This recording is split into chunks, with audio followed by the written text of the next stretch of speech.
हिंदी में यूपीएससी की तैयारी से संबंधित प्रोग्राम्स को देखने के लिए सब्सक्राइब करें स्टडी IQ IAS हिंदी।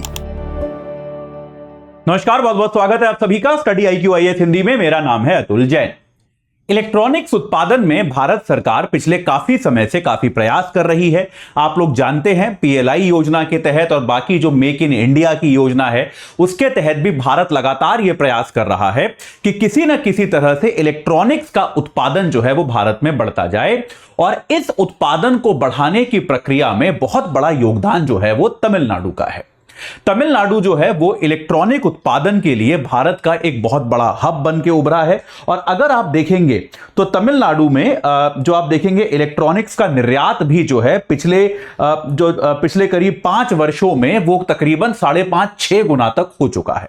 लेकिन अभी क्या हुआ है, एक ऐसे इलेक्ट्रॉनिक के उत्पादन के बहुत बड़े हब तमिलनाडु में सैमसंग की फैक्ट्री में काम करने वाले वर्कर जो हैं उनकी हड़ताल से सनसनी फैल गई है। और ऐसा प्रतीत होता है कि तमिलनाडु सरकार के सामने अब एक बहुत बड़ी चुनौती आ गई है कि क्या वो निवेशक फ्रेंडली की जो उनकी छवि है कि तमिलनाडु की सरकार निवेशकों को बुलाती है, सबको कहती है कि आइए हमारे यहां कारखाने लगाइए, उनकी बातों को सुनेगी, मानेगी, या फिर मजदूरों की जो कलेक्टिव मांग है, जो एक सामूहिक मांग है कि हमारा वेतन बढ़ाया जाए, हमारी ट्रेड यूनियन को पहचान दी जाए, इसको मानेगी। यह पूरा मामला क्या है आपको अगले 5 मिनट में केवल मैं समझा दूंगा। लेकिन उसके पहले याद रखिए, अगर आप भाई यूपीएससी की तैयारी कर रहे हैं 2025 के लिए, तो हमारा प्रतिज्ञा प्लस बैच जो है 19 तारीख सुबह 8 बजे से शुरू हो रहा है। एजे लाइव कोड लगा के आप उससे जुड़ जाइए। 2025 के प्री में टाइम रह गया है बहुत कम, ज्यादा टाइम आपके पास है नहीं वेस्ट करने के लिए डिसीजन मेकिंग में। फटाफट से निर्णय लो और जुड़ जाओ, अब आपके पास टाइम ज्यादा है नहीं। अगर आप 2026 या 27 का एग्जाम देना चाहते हैं तो हमारे पास आपके लिए लॉन्ग टर्म बैच है। ऐसा नहीं है कि आपको साल भर इंतजार करना पड़ेगा।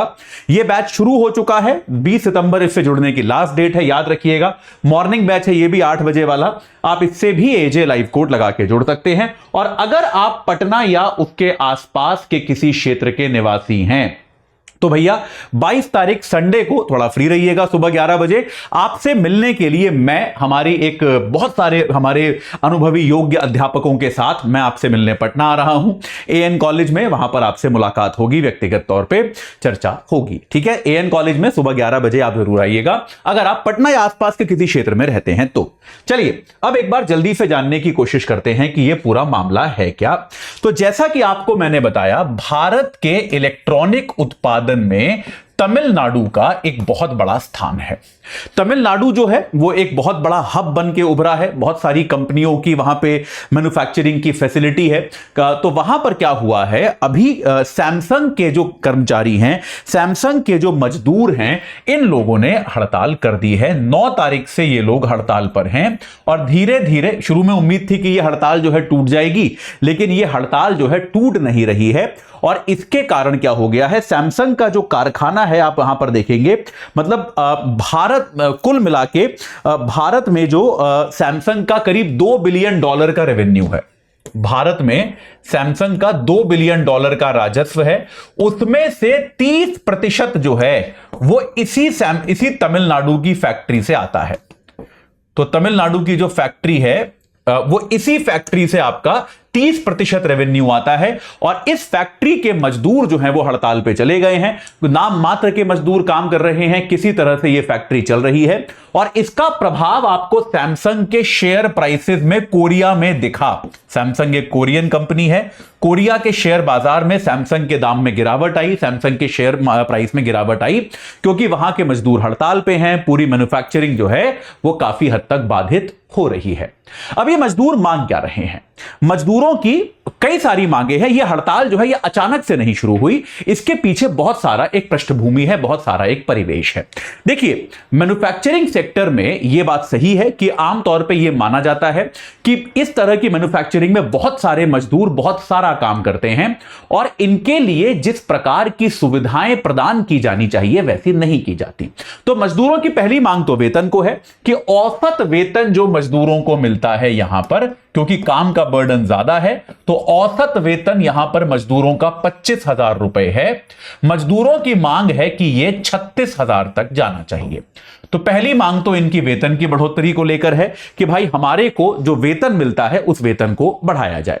दूसरी मांग जो इन्होंने करी है वो क्या करा है, centre for Indian trade union, जो C2 नाम की एक ट्रेड यूनियन है,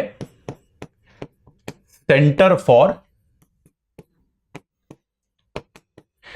इंडियन ट्रेड यूनियन, इन्होंने कहा है कि भाई इस यूनियन को सैमसंग की फैक्ट्री में मान्यता दी जाए, यानी कि मजदूरों की तरफ से कलेक्टिव बार्गेन, सामूहिक मोलभाव करने के लिए, सामूहिक वार्ता करने के लिए C2 को सैमसंग की फैक्ट्री में मान्यता दी जाए मजदूरों के आधिकारिक प्रतिनिधि के तौर पर। याद रखिए, सैमसंग या विदेशी कंपनियां जो हैं वो आमतौर पे भारतीय ट्रेड यूनियंस को मान्यता नहीं देती हैं। इनफैक्ट आप देखेंगे तो पूंजीवादी व्यवस्था में ये जो ट्रेड यूनियंस होती हैं इनको एक समस्या माना जाता है। ठीक है, अब ये समस्या मानना चाहिए कि नहीं वो एक अलग बात है, लेकिन एक पूंजीवादी व्यवस्था में इनको समस्या माना जाता है। तो सैमसंग के मजदूर ये कह रहे हैं कि भाई ये C2 को जो है आप एक मान्यता प्रदान करें कि ये मजदूरों के बिहाफ पे, मजदूरों के ओर से सैमसंग कंपनी से नेगोशिएट करेगा, ये व्यवस्था जो है ये मान्यता आप प्रदान करें। इसके अलावा तमिलनाडु में भी अगर आप देखेंगे तो वहां पर जो श्री पेरुम्बदूर का जो इलाका है वहां पर इस प्रकार की फैक्ट्रियां हैं, वहां पर कई सारी इस प्रकार की घटनाएं हो चुकी हैं। जैसे 2021 में दिसंबर 2021 में वहां पर एक घटना हुई थी जहां पर फॉक्सकॉन के जो मजदूर थे उनको जो खाना दिया जा रहा था, भोजन दिया जा रहा था, उससे उनको फूड पॉइजनिंग हो गई और तकरीबन 250 मजदूर जो हैं वो गंभीर रूप से बीमार हुए थे। उसके बाद एप्पल, क्योंकि फॉक्सकॉन कंपनी जो है वो एप्पल के लिए मैन्युफैक्चरिंग कर रही थी, एप्पल के लिए उत्पादन कर रही थी, एप्पल ने उस फैक्ट्री को सील कर दिया था। तमिलनाडु सरकार ने उसके बाद आवासीय सुविधाएं वगैरह सरकारी स्तर पर बनवाई थी। तमिलनाडु की जो डीएमके सरकार है वो नॉर्मली देखा जाए तो मजदूरों के पक्ष में आमतौर पर लड़ती है, मजदूरों के पक्ष में ट्रेड यूनियंस की पक्षधर सरकार रही है।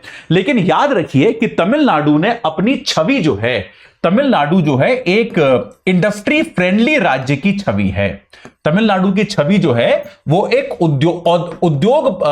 उद्योग मित्र राज्य की है कि भाई उद्योग धंधों का एक मित्र राज्य है। और तमिलनाडु हमेशा इस बात की कोशिश करता है कि भाई भारत की जो इलेक्ट्रॉनिक्स का मैन्युफैक्चरिंग है, इलेक्ट्रॉनिक्स को बनाने के लिए कोई भी कंपनी जो है वो ज्यादा से ज्यादा मात्रा में भारत में आए। और अगर आप आंकड़ा देखेंगे तो आप इस बात को समझेंगे कि जैसे 2019-20 में, ये मिंट का आंकड़ा मैं आपको बता रहा हूं, 2019-20 में तमिलनाडु से इलेक्ट्रॉनिक्स का जो निर्यात था वो $1.7 बिलियन था, जो कि अभी लेटेस्ट आंकड़ा कब का है, 2023-24 का।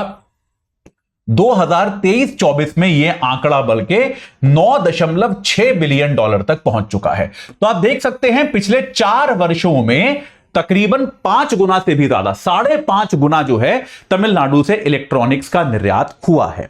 तमिलनाडु की सरकार ने इसके लिए प्रयास किए हैं, अपनी एक छवि बनाई है, निवेशकों को आकर्षित किया है। अब सवाल यह आता है जो कि तमिलनाडु की सरकार को व्यथित करेगा, परेशान करेगा, कि तमिलनाडु जो है अब इस मामले में क्या करे। अगर वो मजदूरों की मांगे मान लेता है, मजदूरों की तनख्वाह बढ़ा देता है और ट्रेड यूनियन को मान्यता देने की बात करता है, तो निश्चित तौर पे जो निवेशक हैं, खास तौर पे इलेक्ट्रॉनिक्स के फील्ड में जो निवेशक हैं, वो हो सकता है तमिलनाडु की बजाय किसी दूसरे राज्य को प्राथमिकता देना शुरू कर दें और तमिलनाडु उनके लिए फिर फेवर्ड डेस्टिनेशन जो है कि भाई उनकी पसंदीदा जगह वो शायद तमिलनाडु ना रह जाए। लेकिन दूसरी ओर भाई ये भी है कि तमिलनाडु जो है उसको ये भी लगता है कि यार ये हड़ताल तोड़वानी भी जरूरी है। अगर ये हड़ताल चलती रही और आगे इन्होंने ये भी कहा है, C2 जो इनका ट्रेड यूनियन है, C2 ने यह भी कहा है कि वो अपनी हड़ताल को और कंपनियों में भी लेकर आ जाएगा। यह बात उन्होंने कही है कि वो अन्य कंपनियों में भी अपनी हड़ताल को लेकर जाएगा और यह हड़ताल केवल सैमसंग तक नहीं रहेगी। तो अगर यह हड़ताल चलती रही तो उससे भी तमिलनाडु की जो इंडस्ट्री फ्रेंडली छवि है उसको नुकसान होगा। तो अभी जो है तमिलनाडु की सरकार थोड़ी सी मजदूरों पर सख्ती करती हुई नजर आ रही है। पिछले दिनों 100 के आसपास मजदूरों को गिरफ्तार किया गया है।